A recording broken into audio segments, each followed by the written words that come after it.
my channel. For today's video, I'm going to be sharing with you guys my story on how I got into FIDM, and I'm going to be sharing with you guys a couple of tips if you are interested in going to FIDM, which stands for Fashion Institute of Design and Merchandising. If you're a rising senior trying to get into Fidm, or if you are a transfer student trying to get into Fidm, or if you just want to go back to school, you want to get your degree and you want to know more information about the college, then this is the right video for you. I do not want to keep you guys waiting. I'm going to get right into it, but before I get started, make sure you follow me on Instagram at Booty Demons. Here's my app right here, and all my other social medias will be in the description below, so make sure you guys do that before you continue on watching with this video. If you guys are interested on hearing some tips on how I got into Fidm and how you can get into, then just keep on watching.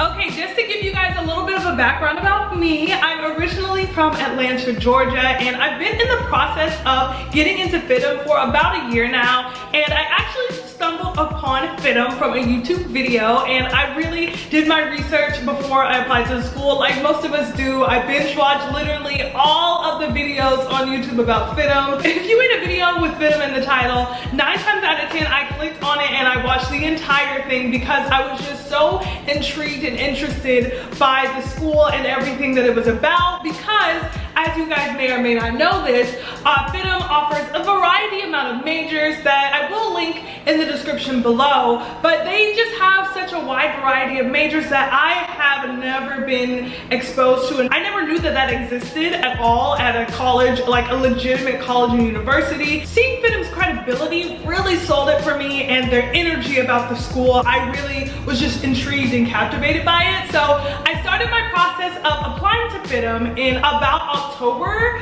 of, I think, last year actually. I met up with an advisor, we spoke, she gave me just a brief synopsis about the school, and she wanted to make sure my interest was fully into Fidm, and of course it was, period poo. Like, I really wanted to go. I actually made a video on how I got into Fidm before, on my spiritual journey into getting into the school, so if you guys are interested in seeing that video, make sure you click the link in the description below. That will be here. I will also put a time card here. The journey has been a really big process, but I'm really excited to be here right now, and it's just really showing me like I can do anything and I can be what I want to be. I just have to believe in myself and believe that God will really take me there. So if you're needing the motivation, or if you're needing the sign that you need to apply to Fidm, this is your sign. Apply. It's already changed my life personally, and I haven't even started my quarter, which is literally in like next week, and I can't even put into words how much Fidm has given me confidence to really go after the things that I want. In my video on how I got into FIDM by using the technique of scripting, I really go more into depth about my journey, about getting accepted into the school, and how it's all on your mindset, and that's what I will get into in this video. One of the major reasons why I think I got into Fidm was just being myself. As corny as that sounds, and as many times as I have said it in my Fidm videos, I get a lot of questions about like, how was the process, how was the interview, how was the essay, and I think that a lot of the times we get into fear thinking that what we may present is not going to be enough for whatever reason. I'm just here to reassure you that whatever you have is your best, and presenting that to the advisors at Fidm who you will have your interview with, they will see that, and if you're passionate about what you want to do, or if you're passionate about finding that out, they will be able to sense that, and they'll be able to work with you. Even if you don't know what major you want to decide on or which one you want to pick from, because they have such an overwhelming amount of majors, I know that it can be a little bit overwhelming, but personally for me, I was a transfer student, so I already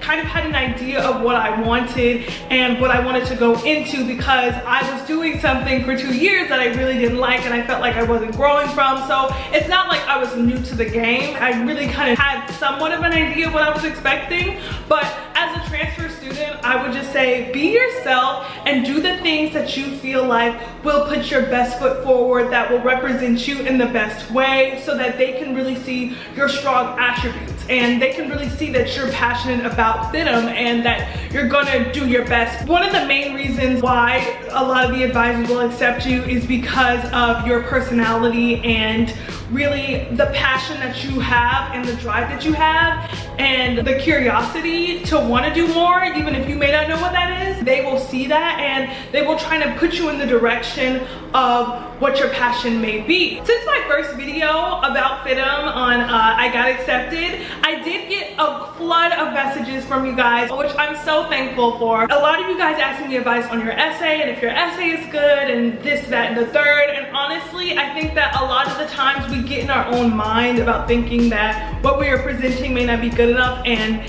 it's just not true. My main advice is to just be yourself and really putting your own individuality and your own creativity into what you do. If you have an idea and you feel like it'll be good for your specific project, then do that. Like, they want to see what you have to offer, you know? I think that that's one of the biggest advice that I can give, because the projects and the essay is to get to know about you, get to know how you are going to operate as a student. Like, how are you going to perform? How are you going to excel? And that's what they want to see. They want to know that. The whole entire process of the project, really, it makes you learn more about yourself, and I feel like I've learned a lot about myself from doing the project. It's really good to be yourself because you can discover what you really like if you don't know what you like, and you can discover even more about yourself and your passions from being yourself. So definitely that is my #1 tip on how to get into Fidm and how I got into Fidm. Aside from being yourself, which I think is really important, I also think being proactive and staying on top of the things that you need to take care of for your application is also super important. Asking the advisors the right questions on how you can really maneuver what major you want to enter, or how you can find what major you want to enter with, is super important. And especially speaking from a transfer student, I had to stay on top of everything that was going on with my advisor, because I had to transfer my credits. I had to make sure I had the right classes, and so I had to make sure I was starting off on the right foot so that I could just start my semester off, not having to worry about if I was going to be wasting my time. Before you go in and speak to an advisor, have a set of questions written down on what you may want to know, and also you can email that to the advisors. They're here to help you every step of the way. You can also call them on the phone. I feel like having that voice interaction really trumps all of the gray area from miscommunication. So if you want to call them, call them. Whatever campus of your choosing, honestly, all of them are helpful. All of them really want to make sure that you succeed and you find out what your passions are, because I think that it can be very intimidating seeing the acceptance rates on Google and seeing like their notable alumni. It's intimidating to some, but for me, I feel like it was a challenge that I was ready to accept. I was like, oh yes, I could be in here now. Yes, definitely be proactive and really be on top of your advisors once you get connected with one, because they are going to be the people that essentially help you get into the school. I know with my admissions advisor, I was really close with her, and I still am close with her. She's awesome. She helps me still to this day, especially because they're going to be the ones who help you sign up for your classes once you do get accepted into the school. You got to put your best foot forward, be organized, be ready to ask those hard-hitting questions that your mind may be thinking. Make sure you track them and write them down and ask those questions. As far as advice goes, that's everything that I have to say with advice. I do get this question a lot about how long does it take to get into Fidm, and this is how it goes with the acceptance into Fidm. Once your application, all your transcripts and documents are submitted, as well as your project, your admissions advisor will contact you and set you up with an interview. And during the interview is when you will know if you got in or not. You have to set up the interview first, and that's when they let you know. The way my interview was set up was like very different. I had to like just get how I lived, but I did an in-face interview. I actually flew to LA because I'm from Georgia, like I said. So I flew here and I stayed here for a week, I think, with my sister, and I came at the perfect timing because my admissions advisor interviewer lady, she was about to actually go across the country like the next day. So I came at the perfect time, but you don't know if you got into the school until after the interview happened. So you won't know. Y'all have nothing to worry about. Just be yourself. They are going to accept you. Really a lowly likely chance that you won't get in. It's just because of the fact that they just want to see if you're hardworking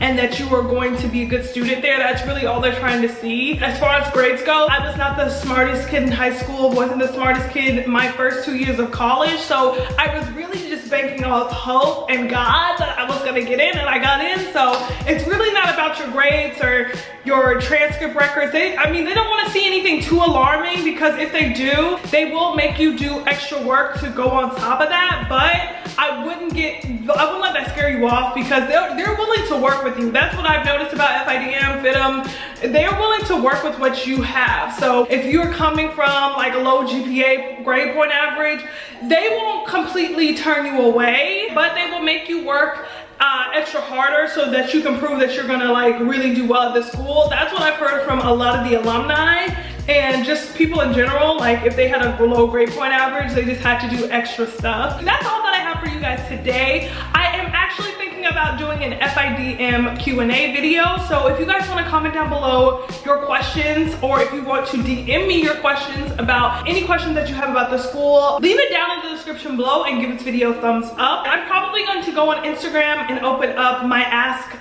questions poll things, so you guys can send me messages about Fidm. I will be glad and happy to answer them. So I'm really happy I got to share with you guys my tips on how I got into FIDM. I hope they were helpful to you all. Thank you guys so much for watching, and I will see you all in my next video. Bye guys.